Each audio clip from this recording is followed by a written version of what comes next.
안녕하세요. 반갑습니다. 오만가족 여러분. 크리스찬 유튜버 정승일입니다.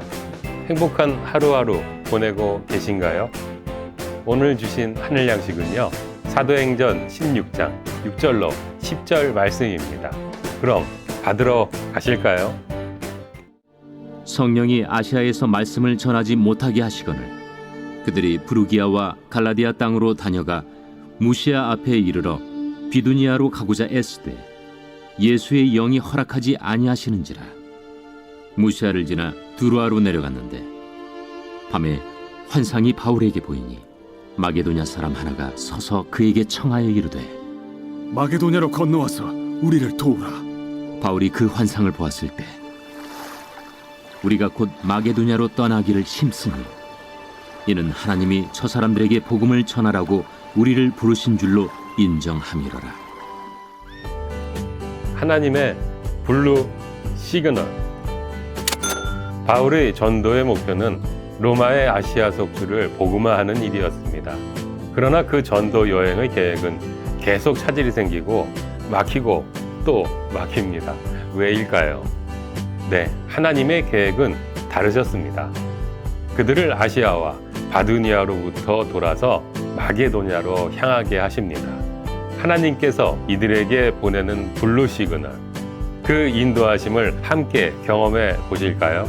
자, 그럼 바로 출발해 보겠습니다.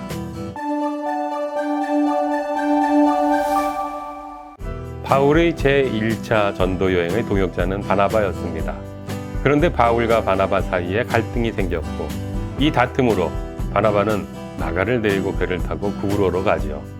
이렇게 결별한 바울은 실라와 함께 여행하게 되고 디모데를 동역자로 영입해서 함께 하지요. 이제 바울의 제2차 전도 여행이 이어집니다. 그러나 문제는 그 여행의 코스가 바울의 뜻대로 되지 않는다는 것이지요.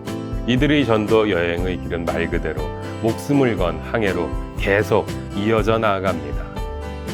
바울과 실라 일행은 당시 소아시아 남부 지역, 그러니까 지중해 해변에 가까운 비시디아 지역과 길리디아 지역 일대를 순회하고 있었는데 성령께서 그곳에서 말씀을 더는 전하지 못하게 하신 것입니다. 그래서 이들은 소아시아의 중북부인 부르기아와 갈라디아 땅으로 진출합니다. 거기서 그들은 무시아 앞에 이르러 갈라디아보다 더 북부 지역인 비누니아로 가고자 애씁니다. 그러자 이번에도 예수의 영이 허락하지 않으십니다. 결국 소아시아의 남부, 중부, 북부 어디에서도 일하지 못하게 하신 것입니다. 그렇다면 이제 남은 방향은 하나입니다. 바로 서쪽, 유럽을 바라보는 쪽입니다.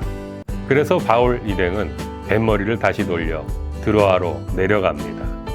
드로아는 소아시아의 서북부 에게의 연안에 위치한 도시로 마게도냐로 들어가는 중요한 관문이었습니다. 바울은 여기서 환상을 보게 되지요. 지중해 건너편 마게도냐 사람 하나가 서서 그에게 마게도냐로 건너와서 우리를 도우라고 합니다.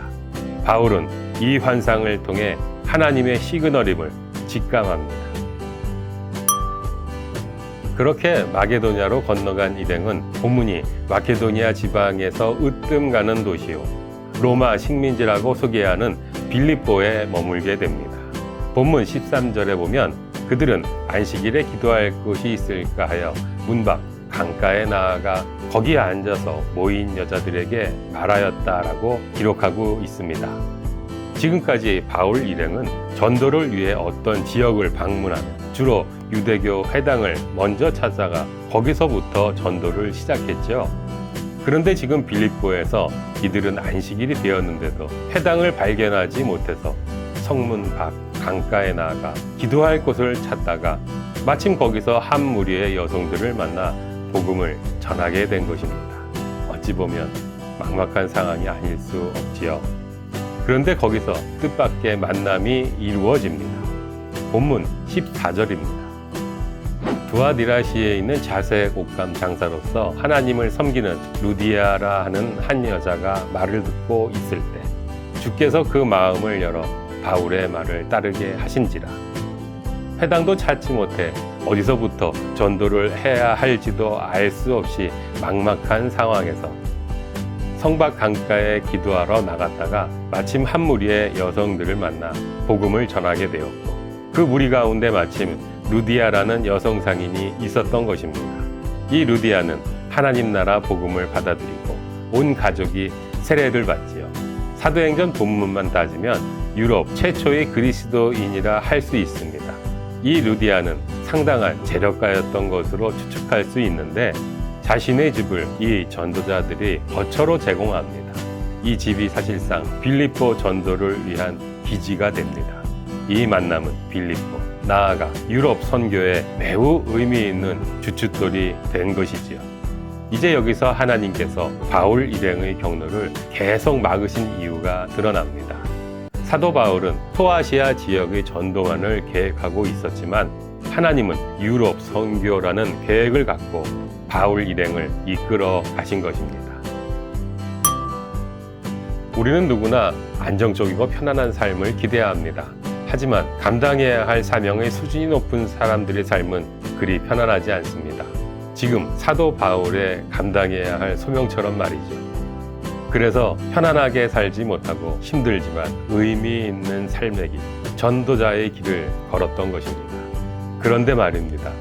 우리가 살아가다 보면 실패한 것처럼 보이고 처절하게 실패한 것처럼 보이는 경험을 하게 될 때가 있습니다. 어쩔 수 없다. 말하게 될 때가 있습니다.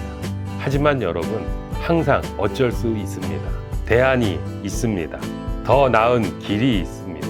하나님 때문에, 은혜 때문에 더 나은 길이 있습니다. 우리가 포기해도 우리 하나님은 우리를 포기하지 않으십니다. 그래서 살 길을 열어주십니다. 그래서 회복하게 하시고 문제를 넘어서게 하십니다. 문제는 우리가 그 하나님의 이끄심을 분별할 수 있느냐, 그 하나님께서 은혜를 주시는 순간에 깨어있을 수 있느냐에 있습니다. 오늘 바울은 하나님의 인도하심을 분별했고 그 인도하심에 순종했기 때문에 하나님께서 이끄시는 삶의 길을 걸을 수 있었습니다. 오늘 본문은 성령이 말씀을 전하지 못하게 하셨다. 예수의 영이 허락하지 아니하시는지라 라고만 설명하고 있습니다. 도대체 성령, 예수의 영이 어떤 방식으로 그 정보를 소통하셨는지는 설명하고 있지 않습니다. 그러나 우리는 환상이나 꿈, 예언 또는 환경을 통해 지시하셨음을 어렴풋이 알 수는 있겠지요. 그렇다면 우리는 그 정보를, 그 시그널을 어떻게 정확하게 알 수 있는지 5가지로 요약해서 살펴볼까요? 하나님은 우리가 성경을 읽을 때 이미 기록된 말씀을 통해 우리에게 말씀하십니다. 우리는 성경을 하나님의 말씀이라고 하지 않습니까? 성경을 모르면 하나님의 뜻을 분별하는 기초 체력이 그만큼 약할 수밖에 없지요. 하나님은 우리 마음속에서 성령의 음성으로 듣게 하십니다. 하지만 사탄 역시 성령의 음성으로 자기 목소리를 변조할 수 있기 때문에 주의해야만 하죠. 하나님은 이미 우리에게 알게 하신 상식, 그러니까 어떤 정보들을 우리가 이성적으로 연결해서 결정을 내리게 하십니다. 하나님께 어떻게 해야 하느냐고 묻지 않아도 되는 일들이 실제로 많이 일어나고 있지요. 하나님은 우리의 상황을 통해 길을 이끄시기도 합니다. 한쪽 길이 막혀 있는 것처럼 보일 때 다른 길을 열어주시기도 하십니다. 하나님은 다른 사람들, 특히 믿음의 공동체와의 대화를 통해 하나님의 뜻을 분별하게 하십니다. 분별은 혼자 하는 것이 아니죠. 함께 하는 것입니다. 많은 경우 하나님께서 말씀하시지 않는 것이 아니라 우리가 듣지 않는 것입니다. 하지만 사도 바울은 알아들을 수 있었고 순종할 수 있었습니다. 우리가 배워야 하는 태도가 바로 여기에 있습니다. 그럼 우리는 어떠한 태도로 임해야 알 수 있을까요? 한 영성 훈련가가 하신 말씀입니다. 침묵 속에서 기다리면 하나님의 음성은 반드시 온다. 문제는 내가 침묵 속에서 멈추어 서서 하나님의 음성을 기다릴 수 있는 용기가 있느냐는 것이다. 우리는 하나님께 마음 다해 묻지 않습니다. 하나님의 음성을 기다리기보다는 쉬운 답을 찾으려 합니다. 하나님께서 말씀하셔도 그 시그널이 내 마음과 다르면 따르려고 하지 않습니다. 지금 여러분은 하나님의 뜻을 구하고 계십니까?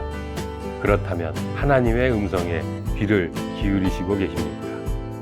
하나님께서 신호를 보내주시면 내 뜻과 다르더라도 따르시겠습니다.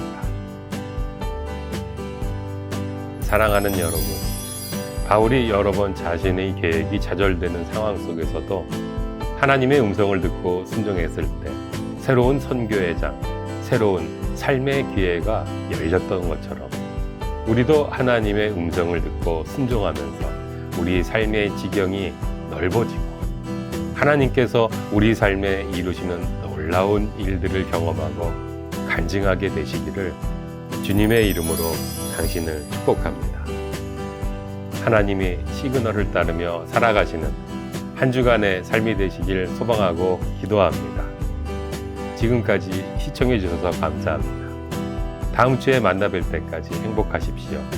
이상 오늘의 만남 정승일이었습니다. 감사합니다.